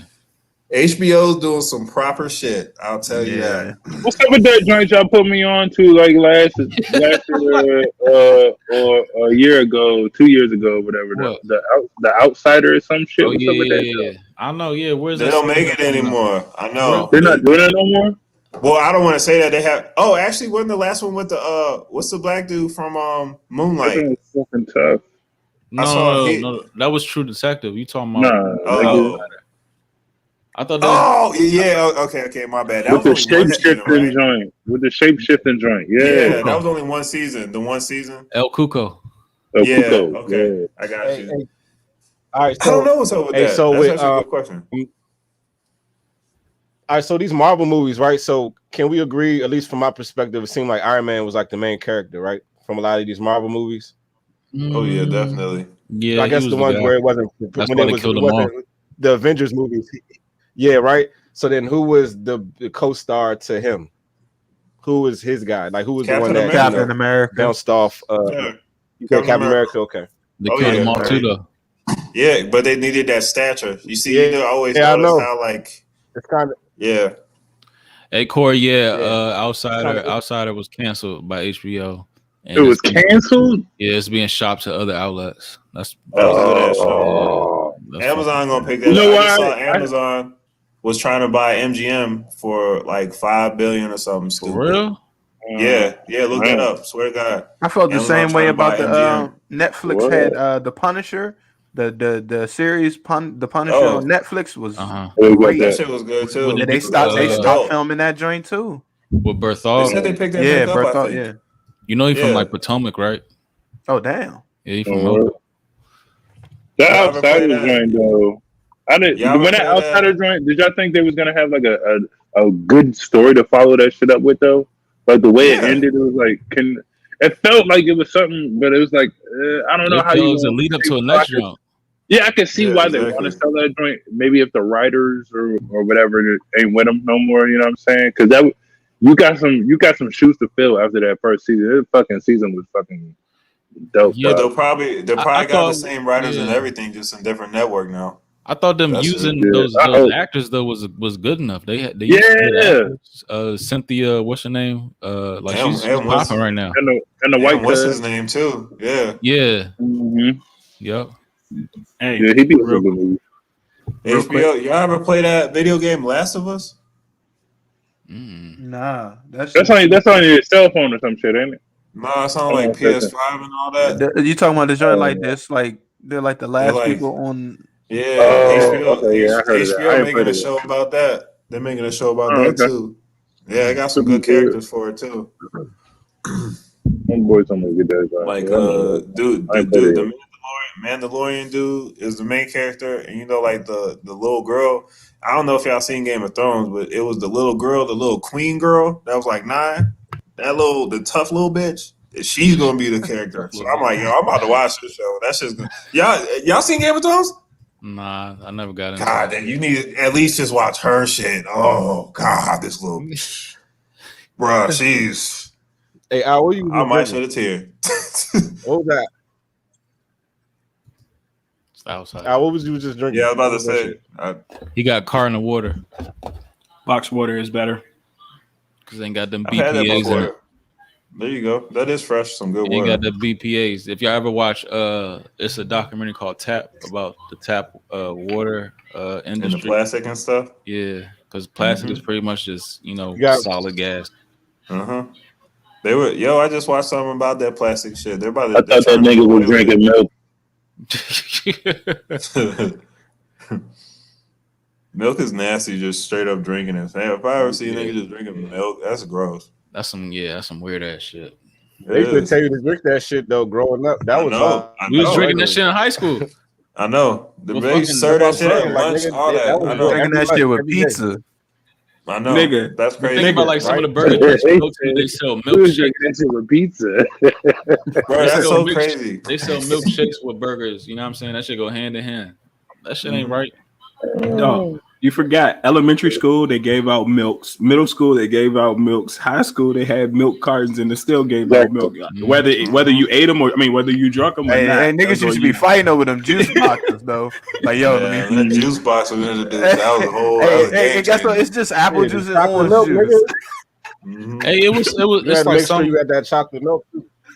It's some like page we following on our Instagram, and they was like breaking down the ingredients of like strawberry milk, and that shit's like dye and like artificial flavors and shit, like some weird ass like artificial like dye and shit. I don't know who followed that person, but yeah. but then they'll have a nerd to have it on the nutritional pyramid. And the nutritional pyramid is the biggest hoax of all. Now that I'm older, that's the biggest hoax of all time. That's the biggest hoax. So how they put like rice and bread and shit on the bottom. That's your base, but that shit make you fat. All that carbs and that shit spikes your insulin levels. Insulin levels give you diabetes and all that shit like that. But like everything is based. Like you need to have your rice. You need to have your pastas. You need to have your. That shouldn't be your base at all, and that should make you sluggish. And when you stop eating that shit for like a period of time, because I'm trying to grow abs, but when you stop eating that shit for a period of time and then go back to the shit, you feel like it ain't the same. You feel like shit. You feel like you get hit with like a tranquilizer dart in your fucking throat. Yeah, that's too heavy. That should be But now I just did a thing for this food allergy app. They got it like you just scan like a label or like the menu at a restaurant and it tells you like the different food out. It's pretty much just breaking down the verbiage, how people use different verbiage for like the same fucking ingredients, like sodium benzoate, shit like that. Dog, it's like so crazy, like how many different lists of things. But that's gonna change the game right there, just shit like that. But they need more of that because, like, even when I went to New Orleans, they weren't seasoning the food because they were scared to give people food allergies and shit. So I'm like, how people supposed to have the experience of spice and all this other shit? Yeah. Oh, fuck? That nigga's known for flavor. All right, Louisiana rub, nigga. Probably like 2 years ago. It was like 2 years ago. That don't make no damn sense. Pissed me off. Nigga, that's supposed to be like the flavor of fucking capital right there. I would have flipped the table over. I need that Bayou flavor ASAP. I was so mad. Like that meme when it was like, nigga ate this shit. What the fuck? You know what I'm talking about? Just a fried piece of fish. Who made this? Who made this? Who made this? Was it you? All right, so let's get into this final topic. J. Cole just dropped when did he drop? Friday, right? It was Friday. Last Friday. Took the world by storm, man. You know, it was J. Cole, man. When J. Cole dropped, everything pretty much stopped for the most part. What's y'all favorite track on the album, or just overall? What do y'all think about the overall, his project? Would y'all think it was up to par what he's done in the past? Y'all think he fell off? Y'all think he got better? What's y'all overall outlook? Definitely didn't fall off. Not at all. The bars was there. The bars was present. The sound, I appreciate the sound because it kind of blended genres, like the junk he did with Lil Baby. It sounded like something that should be on the radio, but he talking about real like ego, real like a dynamic problem between like man and his creator, or man and society and shit like that. But I think my favorite track on that junk is probably Hold My Hand. I like that one too. That was cool. I like that junk. It was real insightful. Yeah, real insightful. Also like the junk you just dropped the video for. That was my favorite one before the video. Amari. Yeah, I like that junk too. Just because the sound of it, and he did the auto tune and all that stuff. And I don't know, man.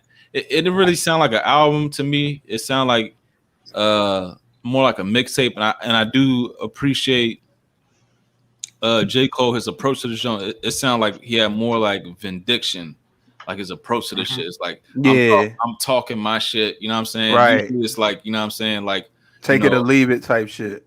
You just like I'm getting, I'm strapping my boots. I'm getting out the situation. Usually like a struggle type rapper type shit, but this is like I'm talking my shit. Like you know what I'm saying? Yeah, it's me. I agree You with that. rappers not on par with me. Shit like that. yeah. Like, I feel the same way because like one of my favorite track on the joint was the Punching the Clock joint. I like that joint too. Because I felt like that track kind of, I mean, that just showed you what he was doing. He was just so creative in the actual the storytelling. The whole delivery and everything. It was just like, all right, this is what J. Cole came out of nowhere. He wasn't playing no game. But like you said, Rez, it does kind of have a mixtape feel to it, which you can respect. You know what I'm saying? Because mixtapes, you know what I'm saying? Because it's not. It wasn't a lot of people were probably expecting something else. Like his previous albums, but this was just more of like this was for the hip hop heads, honestly. Yeah, I agree. I agree with you. I agree. And the bounce off what Brian just said exactly. I think the mixtape feels because the songs wasn't so like it wasn't like so songy. Like it was just more bars, beats. And him just getting his point across, you know what I'm saying? It didn't feel like he was trying to paint a picture as much, you know what I'm saying? It felt like he was just getting off raw energy. That's kind of what it felt. And for real, a lot of times is what mixtapes are. It's just niggas just getting off their raw energy. And that's kind of what it felt like. My favorite song on the joint was a song with 21 Savage, just because it just got that soulful feel. Y'all know I like them type of joints. And then just in general, on that joint too. Yeah. Wait till one I pick. You said what happened? The other dude on that Maury that did the hook. Oh yeah. Right, yeah, the Bama Quicksand dude. Yep. Yeah, that's Carolina. That Carolina flavor. And I think that I think just that 20. I mean, and even that same song. I think they definitely the intention was to try to. I think that's going to be a single just because it's the success from a lot that they did on J. Cole's last album. So I kind of feel like they was trying to give you a similar vibe, but probably just and dressed it up a little bit more. You know what I'm saying? But but overall, man. Now go ahead. I mean, that was it. That's all I was gonna say. But go ahead, Phil. What was you about to say? Oh no, I was gonna say like I see that 21 Savage and J. Cole collabo too. I can actually see them working together on a tape, but because 21. I can see it too. Shit. Yeah, I can see that. But yeah, my favorite was the 100 Mil because that had a soulful sound too. I loved all his sample sounds, but 100 Mil is probably my favorite just because he just broke down how he's still, he's actually good. He could fall back if he wants to, but talks about the grind, like the love of the game for real. Just pretty much elevating himself. You know what I mean? Like that's the zone I felt like he was in right here. Is just challenging himself, like especially watching the documentary. Before listening to it, that's really what it is. It's just sharpening the sword. And I hope he don't quit the game no time soon because it just goes to show we need the balance, yo. Like all the bullshit, niggas don't be into that bullshit. I've heard J. Cole bumping out of cars more than anything else like the past week. Over 21, over Future, over all that shit. So that's what I mean. Like people be in tune with his shit. So yeah, we need more of that. That was my whole point to even say that about Kendrick. Like last week, couple weeks ago, like man, we need shit like this, like consistently. But I liked it. I appreciated it. Always loved J. Cole though. He for the people. Ain't dropping no buckets. To that point that you making, Phil. Not to try to get off topic, but that point you making, I think is because remember how old is J. Cole? He basically our age. You know what I'm saying? So like the radio's always going to fucking cater to the kids. And a lot of these niggas think, J. Cole is an old head at this point. You know what I'm saying? Like these younger niggas, they listening to like Uzi Vert. Uzi Vert is like their Lil Wayne and shit. You know what I'm saying? It's like it's a completely different. It's just different. It's not the same shit. But you're right because a lot of these J. Cole songs would be radio songs if it was the younger generation. You know what I'm saying? But don't get me wrong, J. Cole has a big enough following where he gonna still get his radio tracks just because his following is huge. So it's still going. I mean, we still gonna get some of that shit. So I mean, I guess it helps. It helps. Yeah, that's the politic of the game, though. He has to play that little. It is. Whatever. It's bad. Yeah, you have to do that. It's the truth, though. Yeah. So it's actually crazy that you just said Lil Uzi Vert too, because like I think with this J. Cole jump, it was all quality to me, like all quality. And like I think they just talked about how Lil Uzi Vert he goes in the studio or whatever like that, and he makes 10 songs a day. And like granted he probably has some radio songs coming out. I don't know. I don't know, but that's quantity. And with this album was all quality. The two Jones on here that I really bang with. I do like those two. Was Hunger on Hillside. Hunger on Hillside. Oh, the last one? Yeah. The last track. Like everything about that. Man, that joint just, I don't know. That joint just went to me. And then like Marcus said, the My Life joint with 21 and Moray. I don't know, man. I just like that Moray that Moray guy. I listened to a couple. Huh? Exactly. That's exactly. He like a mixture of like just like if a nigga like that was trapping, no, it's like a church nigga that start recording, but he used to trap or some shit like that. Like he. Do you know what the name? Shit. You know what the name of his CD is? Nah. You know what the name of his fucking CD is after you just said church and trapping. The name of his CD is Sunday Sermons. Okay, well then, boom, yeah, he sound like and his CD. I mean, his CD is similar to that Quicksand song and everything like that. Yeah, but I fuck with that joint. That joint heavy. Yeah. That like you can tell. And I know this is bro. This coming. Yeah. And so I definitely agree. I definitely fuck with that track. I mean, not only because it allowed like that North Carolina connection to keep going and him to bring Moray on, but now like Moray is probably gonna be So yeah. All right, I got a question. All right, so here's a question for y'all, right? But because J. Cole album just came out, the last big album that came out right before this was the DJ Khaled album. Like, doesn't it feel different? And what I mean is, like y'all was saying, with the mixtape feel J. Cole album had. That shit just connects to you better than the DJ Khaled album with all these big ass songs and big ass artists. You know what I'm saying? It just feels more homegrown. Yeah, more personal, more homegrown. Like, I don't know how to describe that shit, but you know what I'm trying to say. It's like you can feel the difference. You know, it's way more soulful. It's way more. Like sometimes shit can be too big. Like you can make a project too big. You know what I'm saying? Like, you know what I'm trying to say? Like, and that's the disconnect. Yeah, that's the thing I don't like about Khaled. It's feeding your soul.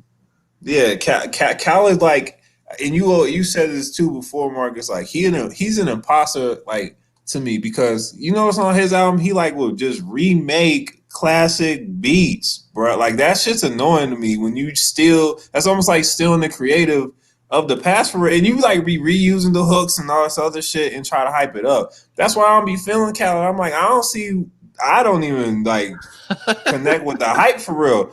I'm like, man, this song was out in 97. But for real, like, I watched a couple interviews with like producers and shit, and they always say it's a certain formula for the radio. And what you gotta do is you gotta take something that's familiar and then make it fresh. So a lot of times that's why you always hear like niggas using the same. Like if you pay attention to a lot of these songs, it'd be like, all right, like perfect example, Computer Love, that joint from the 80s. Everybody know that drum pattern. Yeah, it's very familiar. And niggas will keep putting it like that new song that came out. I Only Want You to Love. Who is that?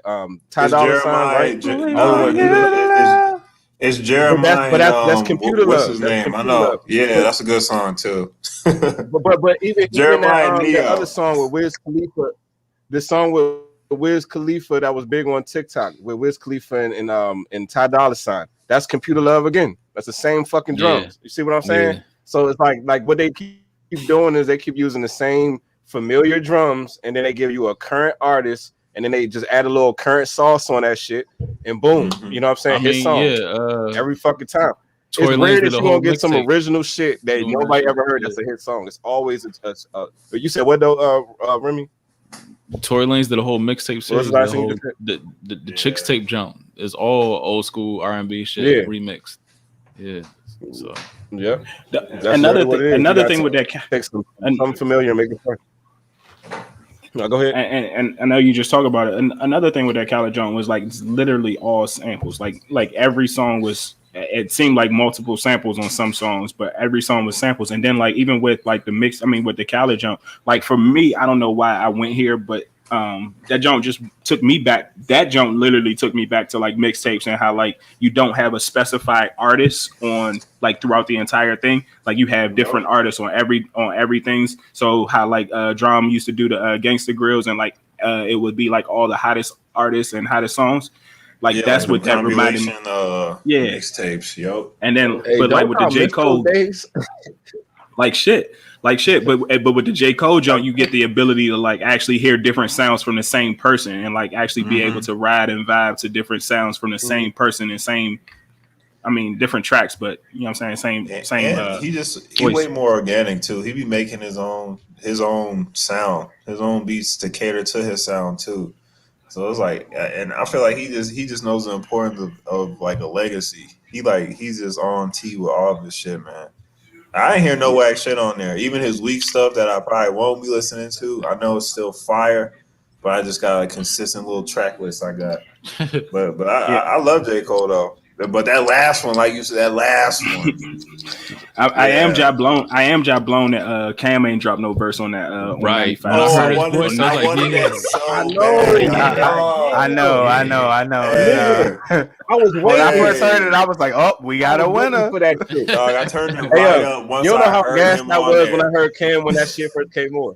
Yeah, I know. Nigga, I was gassed. I turned it all the way up. I was like, "Oh, this is about to be some shit." And I got that shit at midnight too. I was like, "Damn, I'm about to be a night." Dog, I thought I was tripping. I mean, it was after midnight, so I thought I was definitely asleep. So like, I thought I pushed the wrong CD or something because the joint starts off with Cam, and I was like, hold up, yeah, Cam, J. Cole. What am I missing? Too. Hey, young, that was a Cam beat like too. That shit sounded. When that shit first came on, that shit sounded like a 05 Dipset mixtape. Right. Like, first started, it was like, for that damn. shit. Oh god. I was like, what the fuck? Yep. And that's what's crazy because J. Cole's verse on that shit was fire. The first one, and then you had the little bridge, and then the second, the way they ended that shit. But if Cam would have just got a quick 8, that would have been straight. I would have been all right with that. I would have been cool with an 8 real quick. Yeah, just a quick splash, man. And nigga Corey's intrigued now. We talked about Cam and Dipset on. You gotta get that one. I do like that joint close because like I like how like he finished every bar with that same bar, like rhyme scheme. Yep. Yeah, his shit was official. I ain't listened to it yet. I gotta listen to it. You're always late, nigga. It's not even that I'm late. Did you get the new Nicki?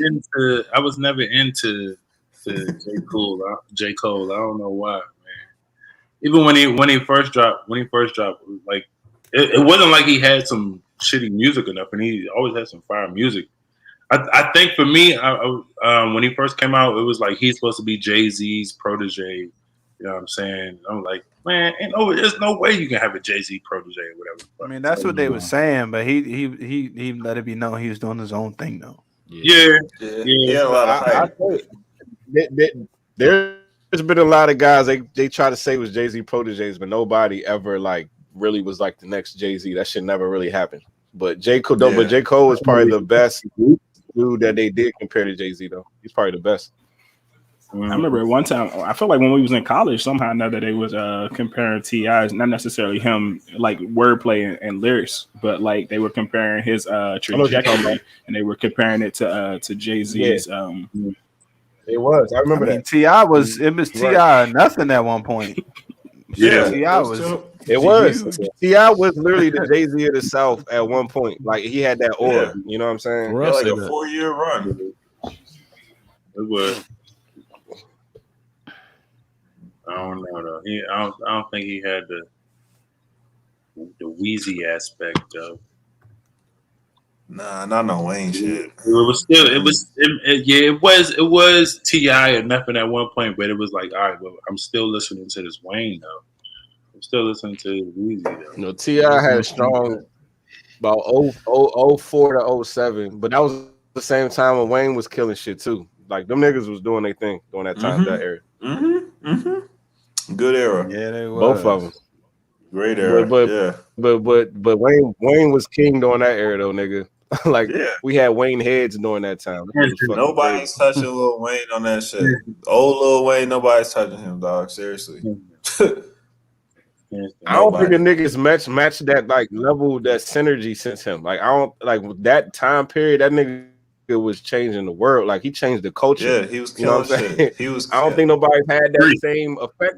I could be wrong, but give me a name. I can't think of nobody that had that effect. And it was you consistent. could feel it when you walked outside. It was Lil Wayne. He was the walked buzz. outside. It was Lil. You walked went to the nigga. You went to the parking lot. Lil Wayne. You went to anywhere. It was fucking Wayne everywhere. You couldn't get away from that nigga. No, he was the buzz. Man, this man had I don't know how many damn mixtapes, dog. He was killing shit for free, dog. For free. Yeah. That too. So Wayne did it because Wayne also, like, don't get me wrong, I don't want to take anything away from Wayne. Wayne did it. Wayne had everybody still wearing dreads and everybody doing everything that Lil Wayne did. But Drake had a nice impressive ass run too. When he was dropping those couple mixtapes and being featured on everybody's song, like, and that was the summertime vibe, because he seemed like he always dropped in the summertime too, and that was always like the car ride music and everything like that. And I know it's not the most popular thing to say that Drake was killing the game, but I think Drake had a nice impressive ass run too. I would agree. With that. And the only thing I would say different is that it wasn't a run because he's still running. He now his shit is just he's leveled off for real to me. But now I know what you said. I don't think so. Nah, he talking about before there are some niggas that will argue that Drake is the best rapper alive right now. Who gonna say that? Come on, dog. It's time to log on. Those guys. It's time to sign off. DJ Funk Flex said this shit. Y'all know who Funk Flex is? New York. Hot 97. Flex. Y'all know who he is. Oh yeah, that's right. I don't know what he's talking about. I have no idea. Next. Just started all this shit. My bad. Right. Exactly. All this shit. Wow. It's got dark in here.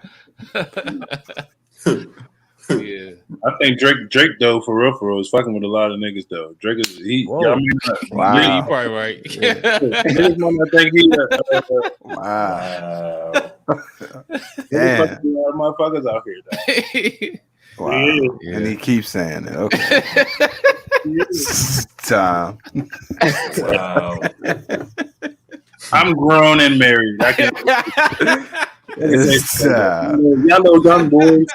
Hey, guess what, guys? Hey, guess what? It's the Flight Room. It's the Flight Room podcast, episode 56.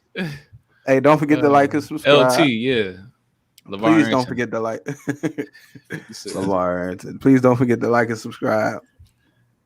We out of here. That nigga Brian cut the lights out on us. Hey, look, I ain't even know. That shit look crazy. Like a go-go. Him, Corey.